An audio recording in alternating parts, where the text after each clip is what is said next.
Hey there folks, so taking up the pipes, doing it, part 2.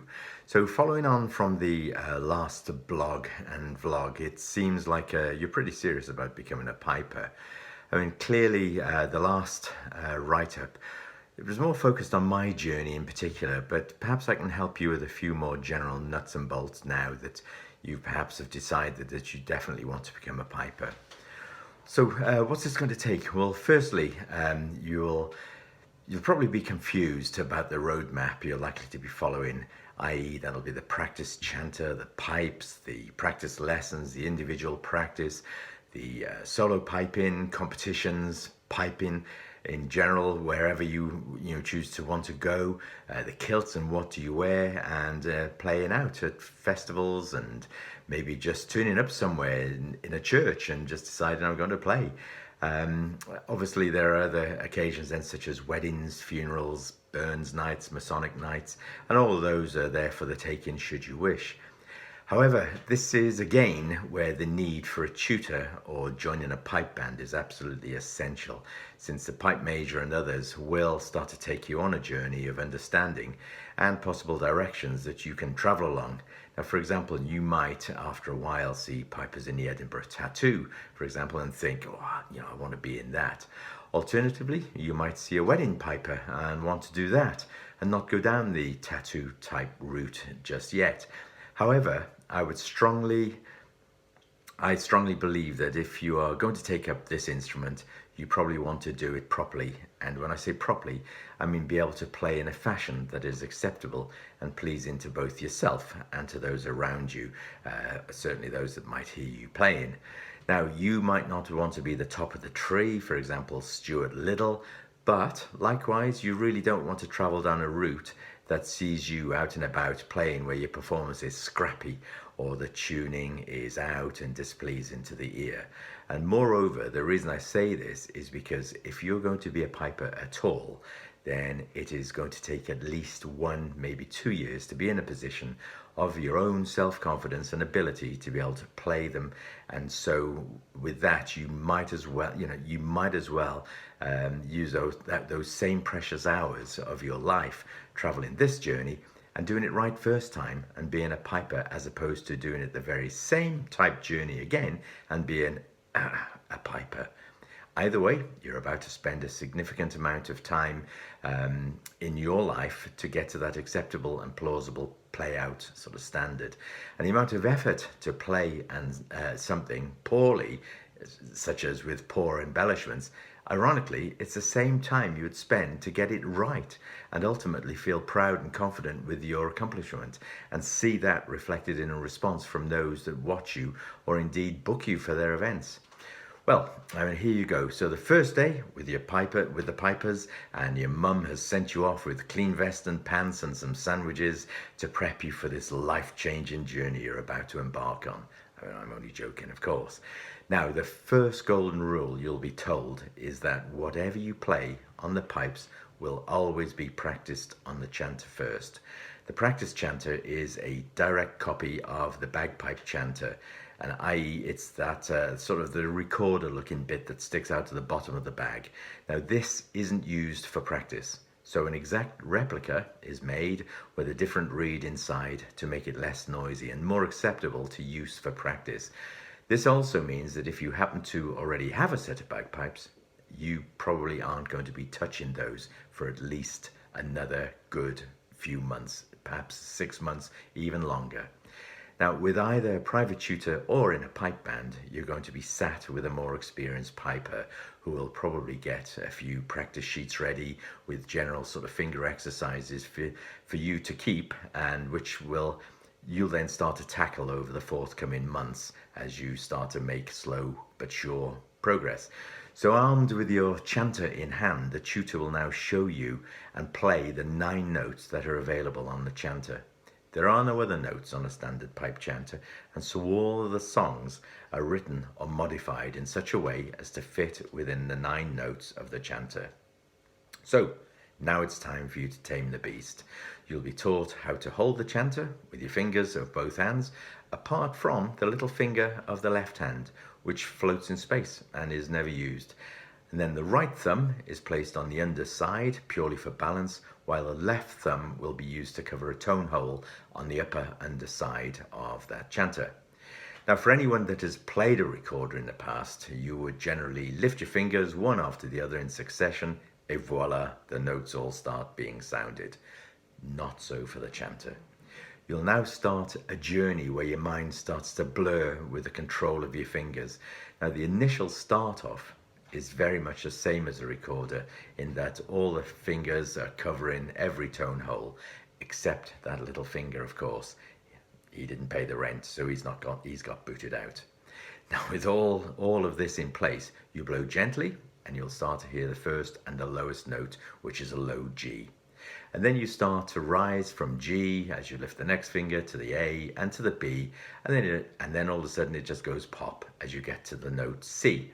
Now, your little finger of the right hand has to come back into action again and cover that G tone hole, the lowest tone hole, and furthest down the chanter, while the third and fourth fingers are now off the tone holes altogether and just the forefinger in place sounding the C. And then D follows after that, and the lower three fingers go back over the tone holes and the little finger lifts up again. Now, I'm not going to go into every tone whole note here. Your teacher will do that for you, or look online for the likes of Matt Willis and Neil Clark of Falkirk Piping. But suffice it to say that your mind on day one will now be a complete mush. And already you're looking at your phone, looking for a local taxi company to get you out of there. But this is where you will now be given clear, simple instructions to work the lower part of the chanter to get that sequence and muscle memory in place. And then, over the coming weeks, you'll be taught the other finger placements until such time as you can start to run up and down the chanter in a smooth and steady fashion with correct finger placements and lifts, etc. Get this bit right, and you've pretty much done you've gone from 0 to 90% in a few weeks. Now, the remaining 10%, that builds on the 90% you've worked on so diligently to get to this standard. And that remaining 10% is, of course, all the tunes, the embellishments, and the rest of the journey. No sweat there then. Now, by this time, you'll have also heard the various tones now of each of the tone hole notes that you're covering, and not forgetting, of course, that literally you have just one octave, i.e. 8 notes plus 1. So you have 9 notes in total, rising from the bottom of the chanter to the top as G, A, B, C, D, E, F, G. That's the 8, and then one more, A. So you've got the two duplicated notes on there are the low G and then the higher G, and then the A, the lower A, and then the high A, and that's it. So 8 notes plus 1, so the 9 notes in total. So within this time, you might well find your mind picking up tunes. You might be thinking, Happy Birthday, you can hum that, Amazing Grace perhaps. Note that the important point here is if you can hum it, then you can play it. And importantly, if you can't hum it, then it's very unlikely you can play it, and without the music in front of you, of course. And remember, as I mentioned in part 1, pipers don't have any music or manuscript in front of them when they're out playing. The only time they see the actual music is when they're practicing on the chanter and then committing the music to memory. So, at this stage, by all means, my suggestion would be have a play around, making the tune like Amazing Grace, etc. Since this all helps with finger dexterity and hearing the various notes. But don't be surprised if your granny or your partner aren't massively enamored with what you're doing at this stage. Another important point to know is that no one is going to steal your chanter. So don't hold on to it as if they are. Learners grip on for dear life and literally could pull an elephant out of a swamp with that grip. Relax. Let your fingers rest over the tone holes and let them flutter. I mean, we've all seen the tipsy dad, or perhaps that was just me, at the family party, and then on comes Baker Street, and he's up there playing the air sax, and the thumb in the mouth, and all the fingers are flapping away in the breeze. Well, in the same way, in the same fashion, relax your fingers. Don't get that imprinted sort of tone hole tattoos on your fingers where you've been pressing on so tightly. You'll find it so much easier to achieve that coveted bubbling sound in due course. And remember, the whole covering is with the fleshy parts of the finger, as opposed to the fingertips, which you might play on a clarinet, for example. So just when you thought, great, I've mastered all of those notes and can flute my way up and down the chanter like a pro, your tutor now is going to start introducing you to the wonderful world of embellishments. And back down a happy slide you go again. Still, hang on in there, chum, because this is where now you start to add colour and interest to the pieces. Now, ironically, you could actually jump off the tutor bus now and start to play the tunes you have in your memory. For example, Amazing Grace, any others that you might have in there, a little bit of Flower of Scotland, for example. They'll sound on the chanter just like Amazing Grace, from the songs being sung, for example. But for the pipes, this is where it will lack colour, it will lack soul and life. And so my recommendation at this stage is to view it as the next chapter in your personal piping book. Now remember, your tutor and your colleagues will be extremely keen and excited to see you progress and to reach the next stages in your journey. Additionally, also, bear in mind that many of the pipe bands and tutors therein don't actually charge a penny for their time. There might be a relatively small annual fee in the pipe band, for example, which goes towards learning materials or spare kit, etc. But essentially, you're effectively having folks give of their time to teach you to enjoy the very same rewards they have received from their own respective piping journeys over time. Now, having said that, private piping lessons can be anything from £25 to £100, depending on the tutor, etc. But you'll be taught to the exact same standards via your local pipe band. However, should you wish and are super keen, then by all means, blend the sessions as both with the pipe band and the private sessions if you have the time, money and the inclination to do so. Interestingly, I don't personally believe there is a fast-track process to make you a competent piper in a short time frame. Yes, you might learn to play Amazing Grace with embellishments after perhaps 8 months, and another colleague takes 11 months, but there's no 6 weeks course. I mean, you might progress if you can read music or if you play another musical instrument, but there's literally, as I mentioned, there's no 6-week course, and then off you go to the Royal Scots Dragoon Guards shortly after. So with that in mind, bear in mind it is a long, but it's a rewarding journey. So back to those embellishments. So your tutor can see that you're making good progress, and you can be assured that they won't be pushing you any faster than your own capabilities, since they won't want you to fail, and know only too well with their own experience that if you don't progress at your own pace, i.e. you get pushed on too fast, then you're likely to develop bad habits and poor shortcuts, which will all need to be recorrected in time. So again, get it right first time in your own time is the key here. Now, the various embellishments are on the menu for you to start looking at. So these will be things like GDE tackums, doublings, throws, grips, turluas, lems, crems, and other wizardly bits and bobs that'll all start to come out of the cupboard. Now, these are the cement and the colour that sit pretty much between the notes of every tune that you learn to play. Now, remember, there are no rests or pauses or gaps like you might have in the saxophone, for example, when you're playing. So the air from the bagpipes continues constantly and the note continues to sound, and we often break up a run of the same note with these embellishments, and they provide an animation to the music that allows it to continue through. Now, I'm not going to go into every one of these embellishments here, since this is where your tutor and online video lessons will show you the way.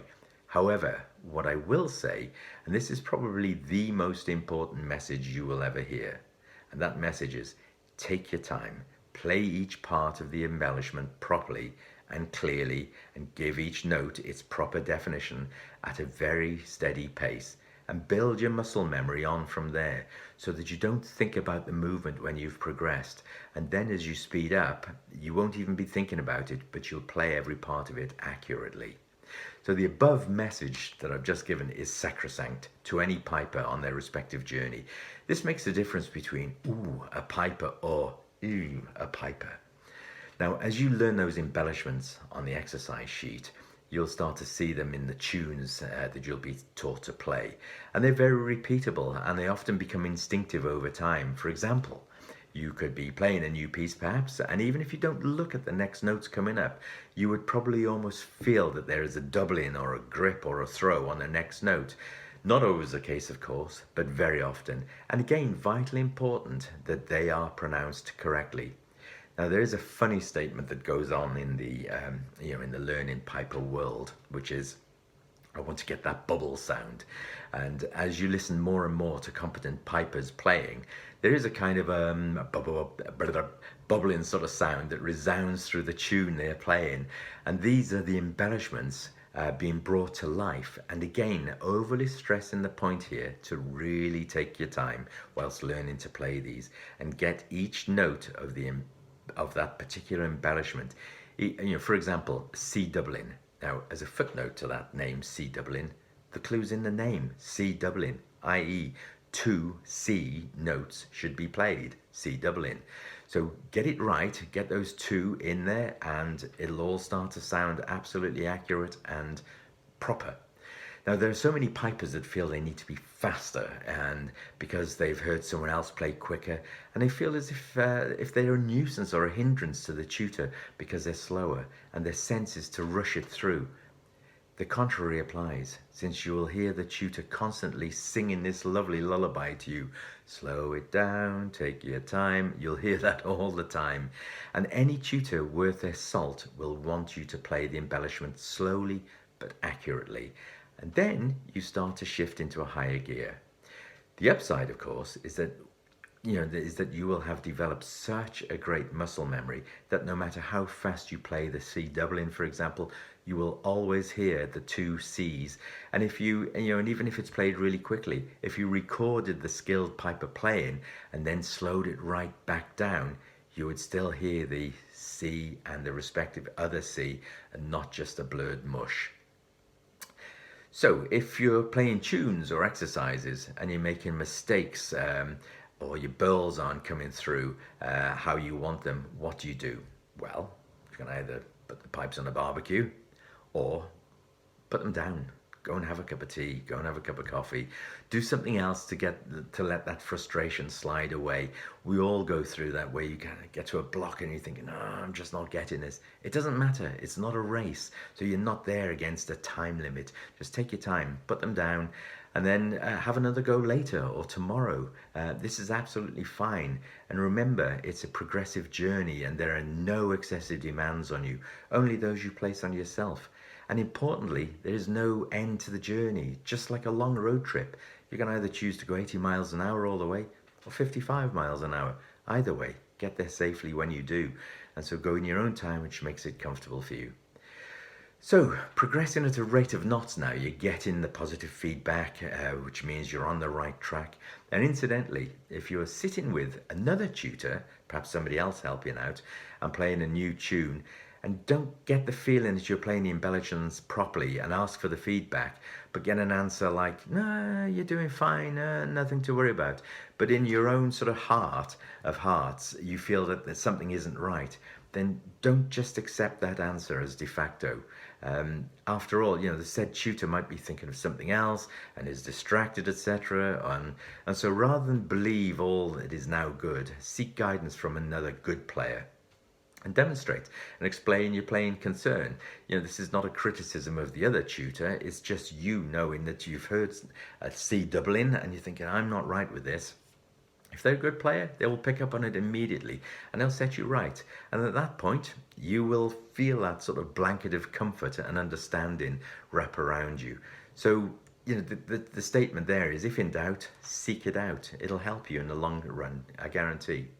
Lastly, and consider recording yourself on a video, much like this video I'm recording here, especially in the early days. And then, after perhaps a year, play the same tune again and you'll see the progress you've made.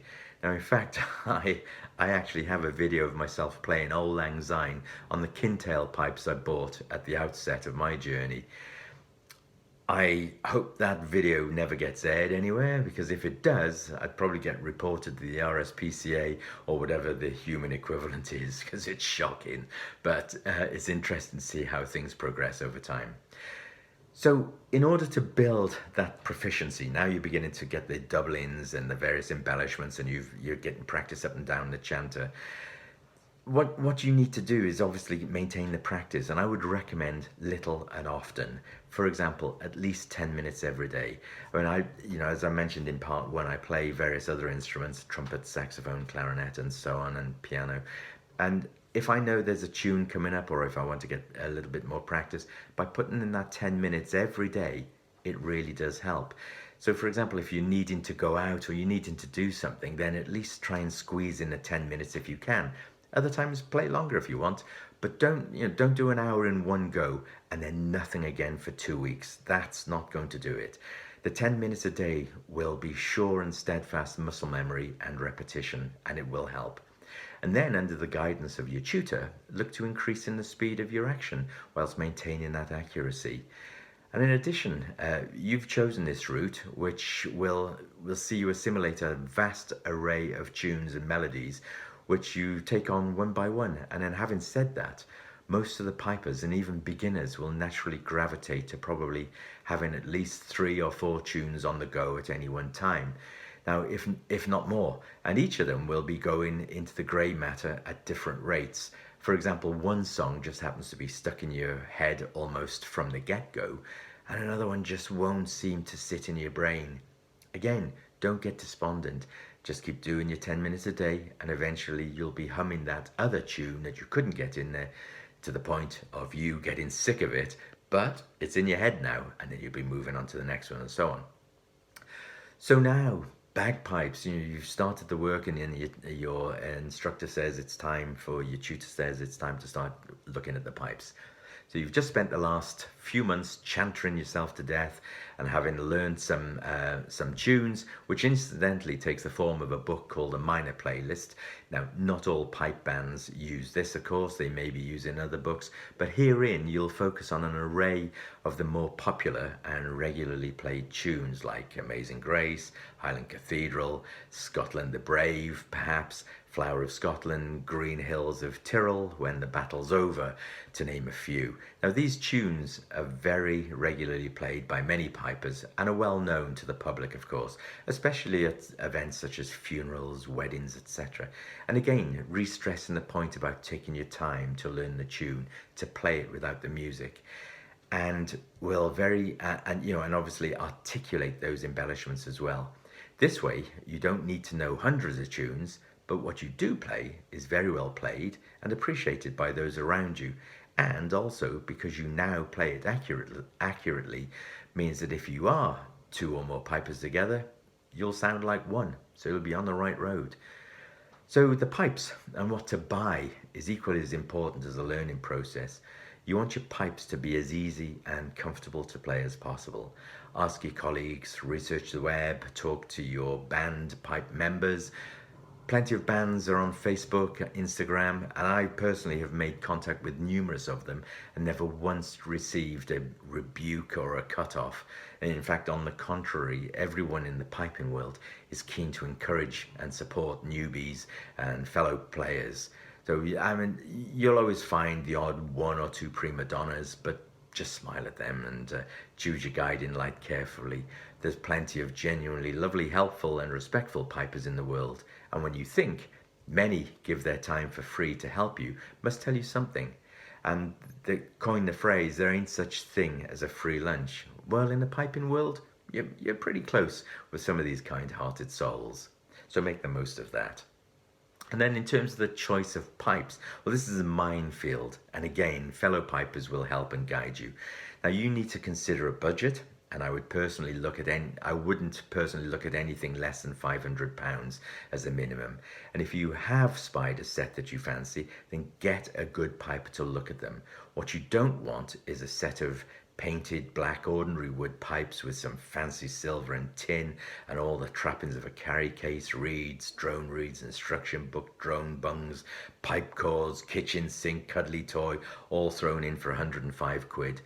These kind of gimmicks are often referred to as packy pipes, and no disrespect in the name whatsoever, since these are made in Sialkot in Pakistan, and they've been nicknamed in such a fashion. And whilst they may look very presentable, easily purchasable on Amazon.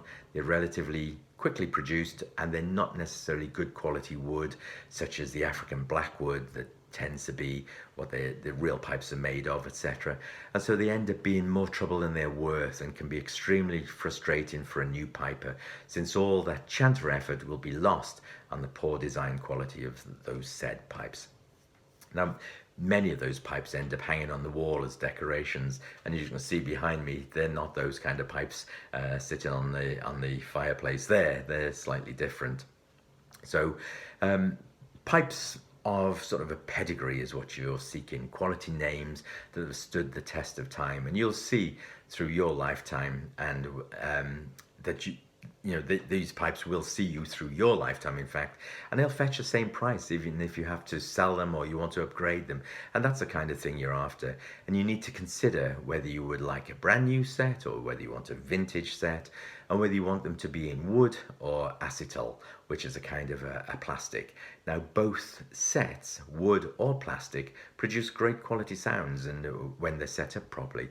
But once you decide which you prefer, then the next point is you choose a style. Do you want chalice tops, which are the kind of like bowl tops at the very top of the drones, and then a range of other styles to suit as well as you wish. Now, some pipes, they're made of African blackwood, others are cocobolo wood, and they use various materials for the additional parts, such as the ferrules, which is like the bits in between the drones, the thinner parts, then the projecting mounts, which are like the round spaceship bits in between the drones, and then the ring caps, which sit on the very tops, and you can see it, that's a ring top there, the projecting mounts are down here, and then the ferrule sliding in between just there.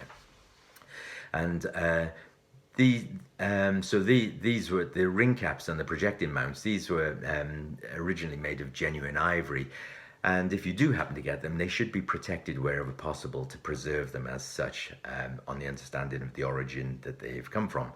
And you may also need a government license if you are looking to sell these abroad or to import them from abroad. So it's another point of consideration. Others, they're made of Delrin plastic, for example, and made to look old. And then some of these parts are made of antler or boxwood or brass or nickel silver and 925 sterling silver. Whilst the pipes, of course, can be the plastic or wood. So all the fittings can go onto either type, plastic or wood. Now, the plastic acetal pipes, they're pretty much maintenance free. And so once they're set up, they're good to go. Whereas the wooden pipes will require some maintenance in the form of oiling and waxing on the outside, which is a relatively simple process to do and only required a couple of times a year. However, this does give you a good chance to closely inspect the pipes for things like hairline cracks and splits, etc., which can happen, especially if you play in areas of the world with sort of wide temperature and humidity changes. Now, interestingly, on that subject, the original battle pipes were originally developed for those going into war, and of course it might have been freezing. So as mentioned earlier, the tone holes are covered by the fleshy parts of the fingers rather than the actual fingertips. And this works so well when, in the freezing cold, when it's almost nigh on impossible to bend your fingers. You can hardly bend your fingers when it's frozen, and similar to what you would do on a clarinet or a saxophone. So your fingers just wouldn't move up and down in that. But in that almost straight up and down fashion, you can still play the pipes because your fingers just need to move up and down as opposed to trying to move in a spider kind of fashion. Now, I remember once I played at a funeral near Luton in the UK, and it was January the 10th at a gravesite on a hillside with one heck of a wind blowing. Now, I played two tunes which were requested. One was Going Home, Dvorak Symphony, and Oh Danny Boy. I tell you what, I think my fingers are probably still there now, right next to the grave. I mean, when I got in that car, I nearly cried with the pain in my hands, absolutely agony. But ironically, I was still able to play the tunes for that very reason, because all I had to do was lift them up and down, and it worked. So back to the pipes. So after you've chosen wooden or plastic, the next is price. And this is where it ranges widely depending on whether you want, for example, a £500 set of plain acetal type pipes, plastic pipes, which will work very well indeed, no issues with those whatsoever, and there are numerous renowned makers making them, or spending upwards of £7,000 for a full set of silver or silver and ivory vintage, or even new pipes, vintage pipes or new pipes, and of course a wide range of prices in between from the £500 back up to the £7,000 all the way along. And many of the manufacturers will make various like DN0, DN1 or PN0, PN5 in the range, and then they start adding silver and you pay for those bits that are and ornamentations and so on. Now, some people buy a few sets of pipes and vow to use them all on a cyclical basis. This week will be this set of pipes, next week it'll be those sets of pipes, and so on and so forth. Now, we can easily get attracted to a set of pipes and then see another set, and of course, money allowing, you go ahead and you find yourselves with a few sets of these masterpieces. I think the truth of the fact is that when you have your pipes set up and working as you would want, you probably won't use the other set, and they'll sit there looking all forlorn, asking for a trip out at some time. But you probably wouldn't use them because you think, well, these are working and I'm happy with them. Of course, some pipers will have their beauties, which they will use for weddings and special events, and might well have a sacrificial set used for rain or winter events, etc. Now, as with everything in life, you pays your money and you takes your choice. And just choose wisely and just don't choose alone. Do your research, ask your questions, ask your fellow pipers, and again, be prepared for constructive feedback on your choice. Some people may say things like, no, not really, but canvass different ideas, but take the feedback in the spirit it is intended. No one wants you to bag a duffer at all. And when it comes to the bagpipe itself, well, of course, there are primarily three main sizes. There's small, medium, and large. And again, don't just buy the bag because you think, well, I'm a big fella, so I must need to use a big bag. If you can, have a go on a fellow piper's pipes once you get going to get the idea that what sits comfortably. And also check with your pipe major. They will check with you, and fellow good pipers will check and say, actually, I think a medium is better for you, or even a small pipe bag is better for you. You aren't really at the stage at this time to know what will suit you. But in the main, the names small, medium, and large probably give you a pretty good clue. So it's playtime. Get the pipes out. Here we go. You're on your way. So armed with your compendium of tunes locked into your brain, you're now ready to let loose on the pipes. And everything is brilliant on the first day of your pipes, and you've all, and everybody lived happily ever after. We all wish. Suddenly, the reality hits you that you are now learning to play a completely different instrument. You can blow the bag up. You can't keep it inflated. Your mouth is completely out of sync with your arm, which should be squeezing the bag, but is actually doing navel. Your fingers are pulling the elephant out of the swamp again. Hang on a minute, I've just done 6 months on the chanter. Surely it should be a case of now putting new batteries in the bagpipes and off we go to Edinburgh Tattoo or to the Royal Mile. It doesn't work that way. So now you've hit a crossroads and your motivation again has gone down through the floor.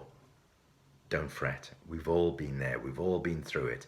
Firstly, get an experienced piper to play your pipes and set up the drone reeds properly, i.e. at the close-off point. Then make sure your chanter reed is easy enough for you to blow so you aren't blowing out of your backside after 4 bars into amazing grace. And then get them to fit your pipes under your arm properly with the bass drone up near the side of your head and the other 2 drones each side finger sort of a hand span apart. What you don't want is to be standing there with your pipes like that with your shoulder up on one side. You want to be normal, and you don't want you want the bass drone straight up. You don't want that hanging down here somewhere. So at this stage, all of the 3 drones should be bunged off, have little rubber bungs or corks in them. But they're all set up because the piper has already done that. So there's no problem with them, they're just bunged off for you to start. And now you're going to try and inflate the bag with 3 breaths, essentially, and then gently squeeze the bag to push the air into the chanter whilst your fingers are crushing the chanter on the E note. Now the aim now is to create a kind of a rhythmical motion of one breath in join those two breaths in the bag, keeping it inflated, whilst you squeeze one breath load into that chanter. Now this will take time, and the E note will waver up and down and be all over the place. You'll start to feel muscles aching in areas where you've never really known, and this can be all over your body actually, because you're tense, you're concentrating, you're confused, frustrated, all the rest of the other adjectives that go with it. However, the rhythmic motion will begin to relax, and eventually you'll start to get along and get that sweet E sound, and using your arm in synchronization with your breathing as well. And remember not to play your pipes by breathing force alone. Your breath is simply to fill the bag. It's your arm that delivers the air to the chanter. So on a saxophone, your breath goes straight through and comes out, and your every breath is pushing through the saxophone, playing the saxophone. It's not that on the bagpipes. It's the bag and your squeeze that is pushing the air down into the chanter. You're just simply retopping up. So it's a different mechanism, and it's a different process altogether. And in addition, from a blowing perspective, where possible, you should always try to position the blowpipe in the center of your mouth for breath delivery, and should look to avoid blowing your cheeks wide out, and maintain a tension in your face, and develop what's called your blowpipe embouchure, the actual shape of your mouth, as opposed to and a pipe. Then as you progress, you won't look like you're trying to launch Apollo 13, and your arms will look as though they're simply holding a bag. Actually, they'll look as if they're not doing anything, whereas of course we know they are. Now as you progress, remove one of the drone corks to see how you manage with the air flowing out of the drone and the chanter at the same time, and this will gradually take you to the next level of your rhythmic breathing technique, and so on until all of those three drones are in action.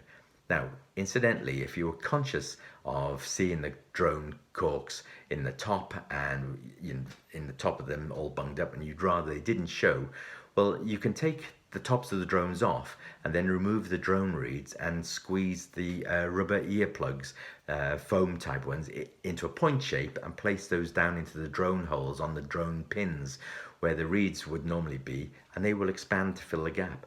Then you can put the top back on. Clearly this can be done for experienced pipers as well, who perhaps don't want an orange or a black bung sticking out of the top of the pipes, and then of course you're just blowing through the chanter only.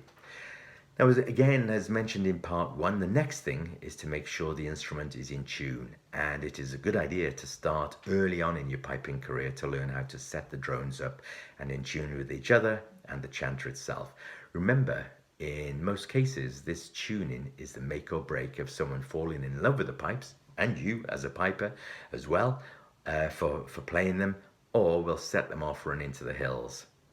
Now, where possible, you should always try to play the pipes for at least 15 minutes, for example, prior to properly tuning, or indeed retuning them, since they do take a time to settle and become acclimatized to the warm air running through them.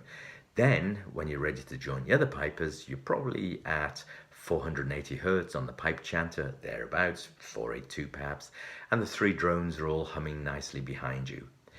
As a practice for tuning, here's an idea, cork off the middle drone and the bass drone, so the middle one and then the taller bass drone, and pull the remaining active drone as far apart as possible without it falling off, and ensure the chanter drone, so that the chanter is exactly at 480 hertz.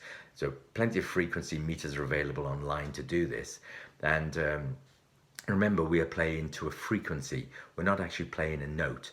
A note is only a letter given to a frequency to make it easier to communicate.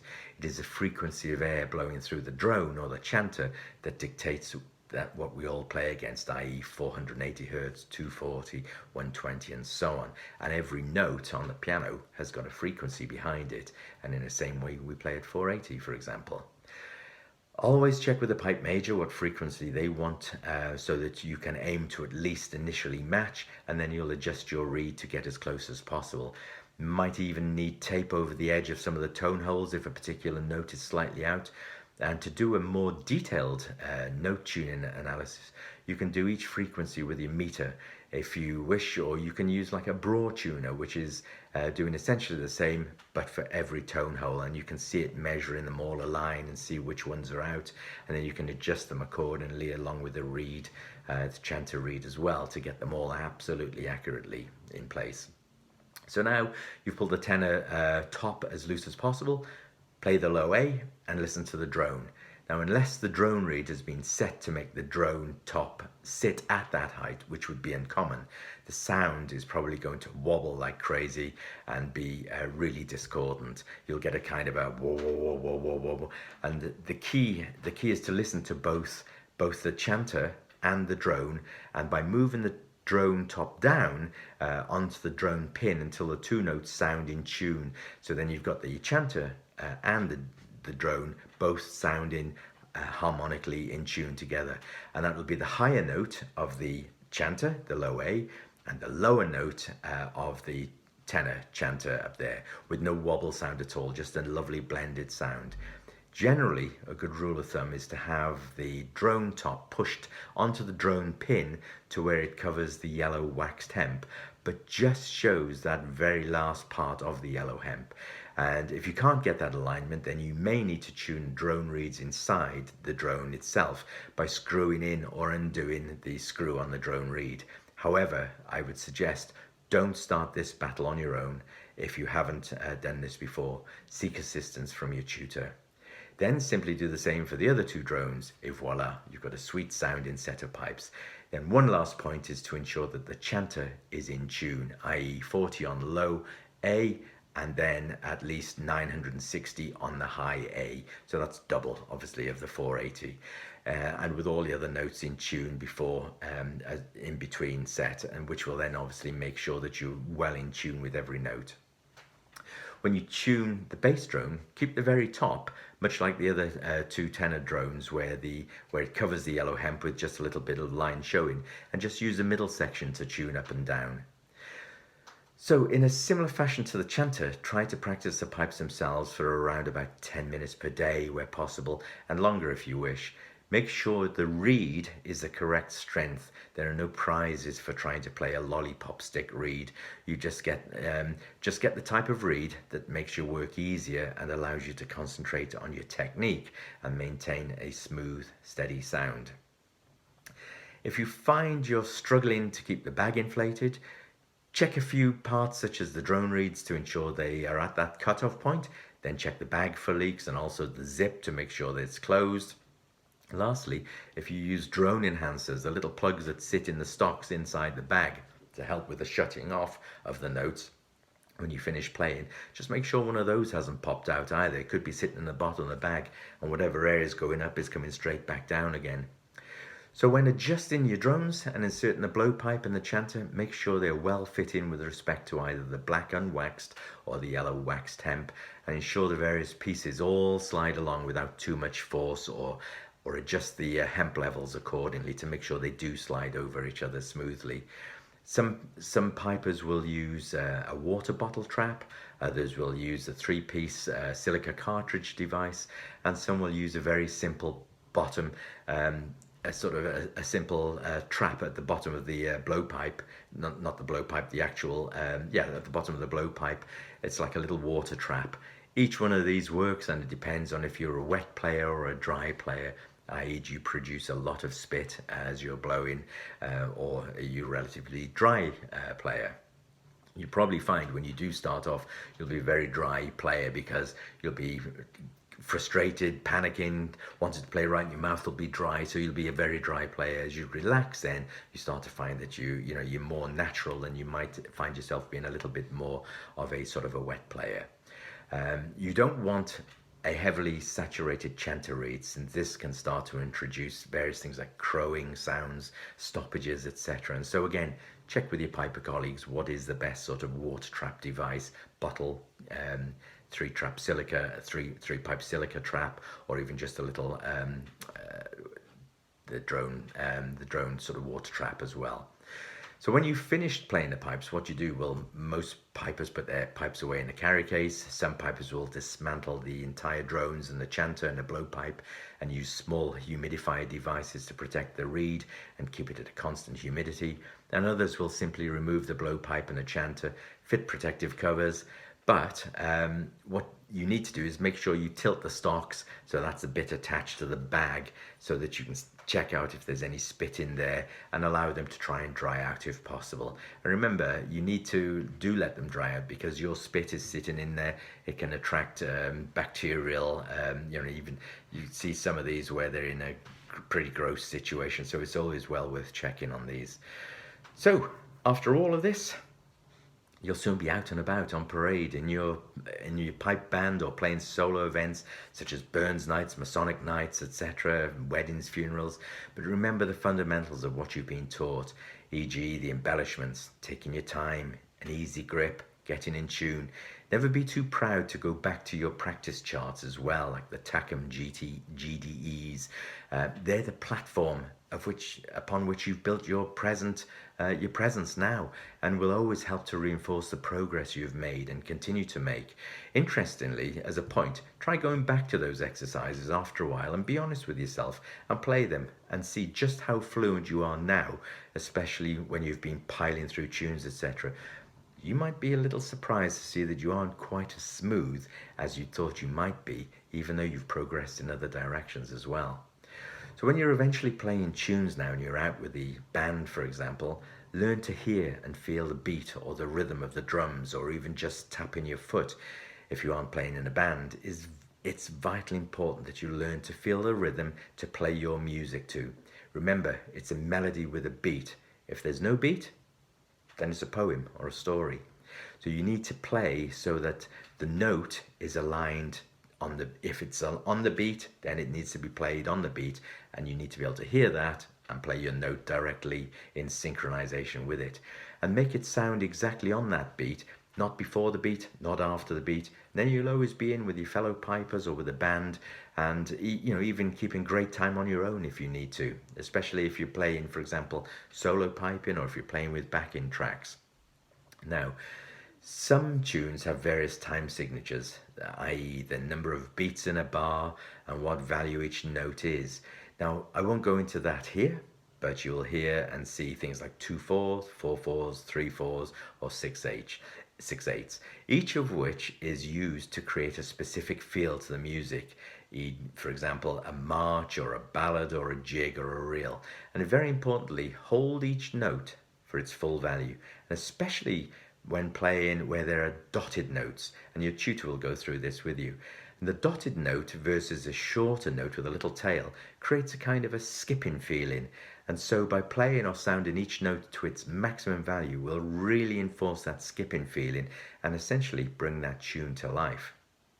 So now you're out at an event or you're going solo, and first and foremost, where possible, blow the pipes for at least 15 to 20 minutes, if not longer, at home to get them set, and then off you go.